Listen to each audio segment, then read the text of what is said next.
in 2014. And there you go. You know, being able to answer all of the aggro shaman's threats. Now, the big story of the series is actually turning around on GreenSheep. One of these decks will end up being the reason why GreenSheep loses. He's lost 3 games with aggro shaman, and if he's able to sweep Pirate Warrior, then Pirate Warrior was the vulnerable deck.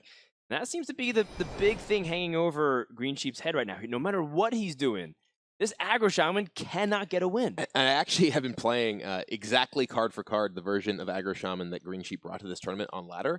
And I found that it struggles a bit. I found that it isn't as consistently powerful against Pirate Warrior as aggro shaman was in the past.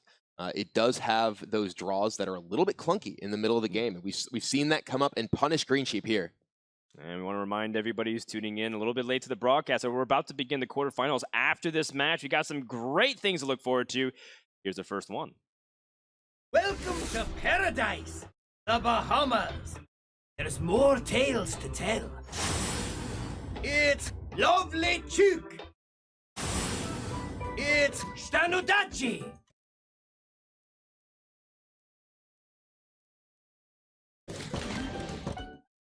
Now, Stanodachi versus Lovely Chuk should be a great match. I know a lot of Russian players are anxiously waiting for revenge as Pavel has fallen to another player, and I think China is also really anxious to get one of their players, one of their favorite players. Lovely Chuk's a well-known control-style player from China. They also really want a berth in the world. It's actually been great to see how popular the Russian language stream has actually been throughout the weekend, with so many Russian-speaking players doing very well. Yeah, absolutely. And I mean that in a pandering way. Hey, they're not listening to us. They're listening to that stream. So. True. GreenSheep is going to go once again to the aggro shaman, trying to see if he can get what is on paper a favorable matchup. But if he loses, well, then he lost 4 times with aggro shaman, and he is no longer in contention for the World Championship and in this tournament. And SamuelTsao once again with patches in the opening hand, but now it's before the mulligan phase. So now he can send that back and have a much lower chance of having the worst card in his opening hand. Oh man, imagine SamuelTsao draws patches 3 out of the 4 games of Pirate Warrior that he had played with it. This right now, though, that hand would rather have patches in the opener than much of what he has. Though a Fireworks off the top makes it a lot better. Maybe. I mean, there's Argent Squires onto the board, so it's a little bit awkward to deal with that. You know, one of the side benefits of not having those early pirates is that these Argent Squires are very resilient, and especially against early minions. And yeah, SamuelTsao has kind of an awkward hand here. He does have the Fiery War Axe, but as you mentioned, does nothing against the Divine Shields, and GreenSheep will be able to push a lot of damage very soon if he so desires. Also, just more importantly, GreenSheep will be able to control the board. And if the Pirate Warrior deck isn't able to get in significant minion damage early on, it can be very difficult for it to ultimately win the game through its late game weapons and burst, especially through the taunts generated by the hero power with Stoneclaw Totem, and particularly the Feral Spirits. This attack will tell a lot to GreenSheep. Kind of handy as if he's holding onto his weapon, he's got a slow hand. Maybe he's going to try to upgrade some stuff. Maybe he's going to try to pirate combo me.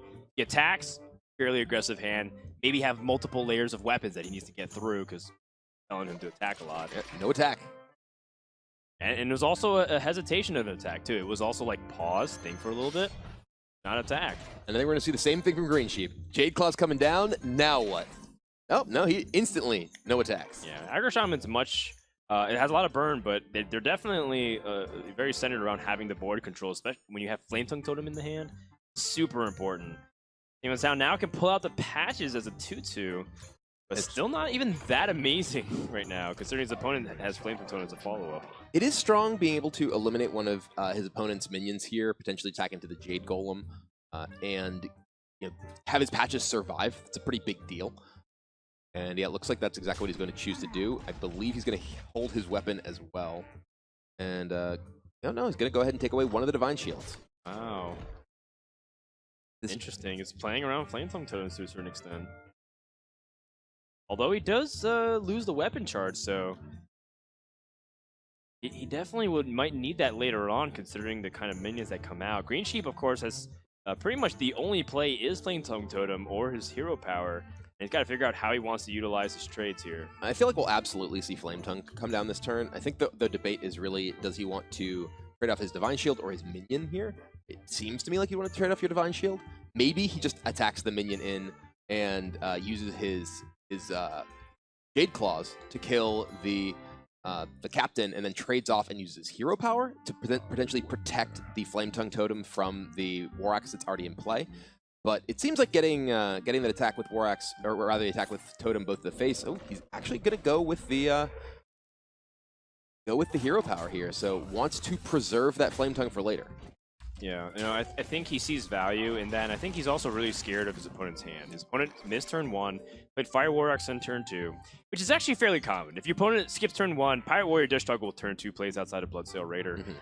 But, maybe he's holding Core Chrono Elite. Maybe he's holding some of these opportunities to really get super far ahead in tempo, and I need to be reactive. So by toteming, which, by the way, hits spell damage totem, very threatening on its own, he keeps his options open in case he needs to Jade Lightning, or maybe he Flame Tongue trades again. Yeah, it also would have just allowed SamuelTsao to have a good target for the swing of his Fire War Axe, which he right now does not. So it allows GreenSheep to control the tempo of the game, the pace of what's going on pretty immediately, and that's quite a powerful effect by itself. Yeah, so say he Jade Lightnings, then he has Flame Tongue and Horse Rider, and then all of a sudden, guaranteed follow-up value. Yeah, absolutely. Yeah, the more I think about it, the more I do like this use of his resources by GreenSheep. I'm back in SamuelTsao's camp. I feel like Frothing Berserker is one of the more powerful cards, but again, you're worried about Jade Lightning. And this is kind of an interesting difference of philosophy. Pirate Warrior, do they acknowledge what you might have, or do they just kind of threaten you? A lot of times they just try to threaten you. One of the key things here, too, though, is yes, you want to be aware of Jade Lightning. You don't want to feed into your opponent's best play. But if you play something weaker, your opponent could just play Flame Wreath Faceless, and then you could be in a lot of trouble. Through that. Then you're also putting them on Jade Lightning or Flame Wreath Faceless. Right. Damned if you do or don't. Which is exactly what happens here. GreenSheep has both, and SamuelTsao gets Jade Lightninged, and it will be a 4-mana 7/7 for another day. But SamuelTsao does have some really powerful synergies together. Arcanite Reaper and Bloodsail Raider and South Sea Captain all kind of work off of each other. One's able to protect the other, one's able to get a lot of damage in. Of course, the weird cousin is N'Zoth's first mate. How do you weave that in? Because you don't have an upgrade right now to remove the Jade Golem very efficiently. One interesting thing that happened here was SamuelTsao using his War Axe last turn to kill the Wrath of Air Totem. Yeah, which that's a good point. Seemed like a pretty significant investment of resources when he didn't have another cheap weapon or a way to upgrade a small weapon here. Arcanite Reaper is his plan just to go face here, and yeah, he is going face, but doesn't really have burn in his hand, so this is a little bit surprising to me. It looks like his hand's telling him that he has to win through board, because weapon's going to be very far off from killing it. Yeah, and this from GreenSheep, I love it. I love the fact that he's like, okay, well, now I'm going to get a bunch of damage in the board immediately, and you don't have anything to contest this. You'll have to use an Arcanite Reaper swing to kill my Flame Tongue Totem here, or run the risk of taking so much damage. What ended up happening with SamuelTsao, I think, is because he saw Arcanite Reaper and he wanted to get swings out before turn 5 so that he can play it. But now he's stuck in a position where everything has just been uncomfortable, and I love the way GreenSheep has kept his hand very flexible and dynamic. He's able to play removal and control. Now he's able to be very aggressive and can follow up with real punishes. He can remove through Jade Lightning or just add more pressure with Flame Wreath Faceless. And it will have to be looks like briefly debated swinging before playing the Bloodsail Raider, but ultimately it will be the Raider first. Very scary. Yeah. Build your own salty dog. 8-4 for 2, broken. Yeah. Well, I mean, that's what happens if you're able to combine all this pirate synergy together. How do you get a Rend Black Hand for 2 mana? I'm so jealous. Well, it doesn't kill a legendary minion. It just kills a legendary hero. Yeah, it just attacks their face. They don't get to play it. Yes. So. GreenSheep, again, he can start taking this a little bit slower. He's going to hero power because that's going to happen no matter what. And hero powering in this matchup is actually quite strong because of the potency of Stoneclaw Totem. Because your opponent does rely quite often on individual big swings with weapons like the Arcanite Reaper.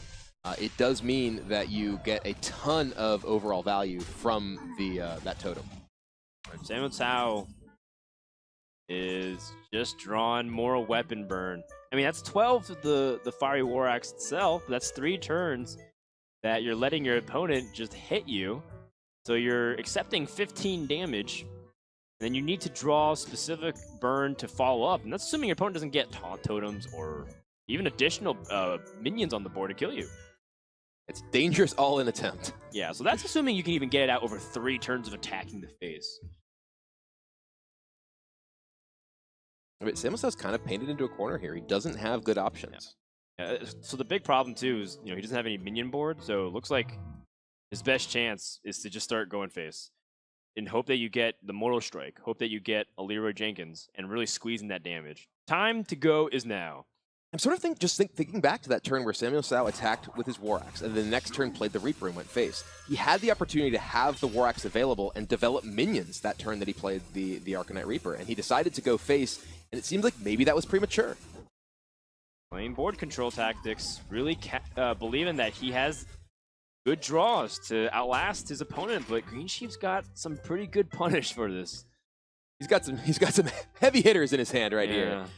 More than happy to see SamuelTsao not go face. It's very telling of what kind of hand he has. He says, yeah, he wants to play for minion control. And no Taunt Totem. I wonder if GreenSheep even wants to place for Finley at this point. I'm not sure he does. Yeah. He wants to be able to get that Taunt Totem consistently every turn, and then you're in a position of power. Actually gonna go with Azure Drake over a Flame Wreath Faceless here, just maximizing mana usage. He trades his 2-1 for a 1-1, wants to prevent any pirate synergies from coming up here. Arcanite Reaper. 18 damage. All right, if GreenSheep does not find ways to block this damage, he hasn't been developing super quickly. Even despite all of this rockiness of a path that we got to this point, Pirate Warrior still has the outs. Yeah. Just look at how strong it is, and that's why GreenSheep, I think, drew, because he realized he probably wants to dig for Feral Spirits. The single best card in his deck is Feral Spirits. That is not Feral Spirits. He could play a pair of 7/7s this turn. Yes, and threaten to win the game. And that represents lethal damage even through an armor up. SamuelTsao would still have Leroy for an out. You're right. Leroy Jenkins isn't out here. And there's 18 cards. It's 1 out of 18.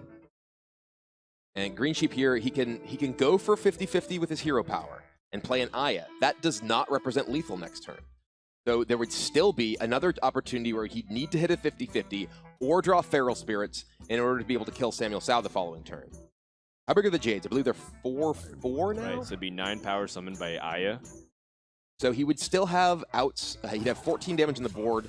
SamuelTsao could go to 18. He'd have the ability to either get a spell power. He goes for the 2 Flame Wreath Faceless. If SamuelTsao draws Leroy this turn, he will win the game.